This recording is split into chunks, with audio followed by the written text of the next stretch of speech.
Abhinandan TV channel ని subscribe చేసుకుని పక్కనే ఉన్న బెల్ ఐకాన్ ని క్లిక్ చేసినట్లయితే మేము కొత్తగా ఏ వీడియోస్ చేసినా మీకు నోటిఫికేషన్ వస్తుంది. అదే విధంగా మా వీడియోస్ ని లైక్ చేయండి, ఫ్రెండ్స్ అండ్ ఫ్యామిలీ మెంబర్స్ తో షేర్ చేయండి. మీ అమూల్యమైన సలహాలు సూచనలు మాకు కామెంట్స్ రూపంలో తెలియజేయండి. వారంతా దేశ రక్షణలో తమ వంతు బాధ్యతను నిర్వర్తించి నేను ఇండియన్ సోల్జర్ అని గర్వంగా చెప్పుకుంటూ రిటైర్మెంట్ తీసుకున్న ఆర్మీ ఉద్యోగులు.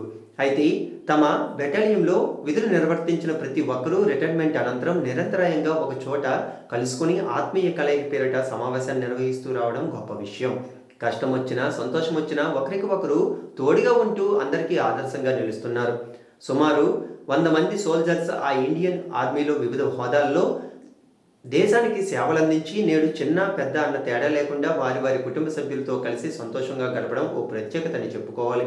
చరిత్రలో నిలిచిపోయే కార్గిల్ యుద్ధంలో వీరోచిత పోరాటం చేసిన 68వ మీడియం రెజిమెంట్కి చెందిన ఆర్మీ విశ్రాంతి ఉద్యోగులు గత 11 సంవత్సరాలుగా 2 తెలుగు రాష్ట్రాల్లో వివిధ ప్రాంతాల్లో ఆత్మీయ కలయిక సమావేశాలు నిర్వహిస్తూ వస్తున్నారు. సంఘం ప్రెసిడెంట్ జీవి రాఘవులు, చైర్మన్ ఏ అమ్మారావు ఆధ్వర్యంలో ప్రతి ఏడాది నిర్వహించుకునే విధంగా ఈ ఏడాది కూడా శ్రీకాకుళం నగరంలో ఆత్మీయ కలయిక సమావేశాన్ని ఏర్పాటు చేసుకున్నారు. వైస్ ప్రెసిడెంట్ సేపాన రామారావు నిర్వహణలో జరిగిన ఈ ఆత్మీయ కలయిక కార్యక్రమంలో సుమారు 90 మంది ఆర్మీ కుటుంబాలు పాల్గొని సందడి చేశాయి. ఈ సందర్భంగా విధి నిర్వహణలో గత స్మృతులను వారంతా స్మరించుకుంటూ కష్టసుఖాలను తమ మిత్రులతో పంచుకున్నారు. అనంతరం కుటుంబ సభ్యులతో కలిసి విశ్రాంత జవాన్లు అంతా ఆడి పాడారు. ఈ కార్యక్రమంలో పి ఆదినారాయణ, సిహెచ్వికే రావు, కె వాసుదేవరావు, ఆర్మీ జవాన్లు వారి కుటుంబ సభ్యులు పాల్గొన్నారు.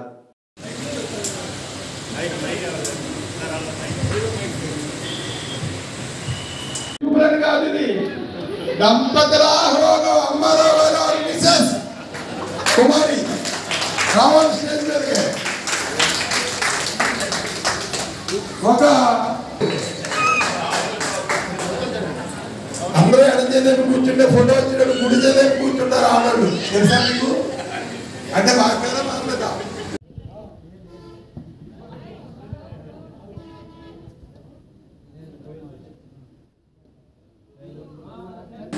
నువ్వే ఎదురుకుంటా ఓ ఏసీ అంటాడు.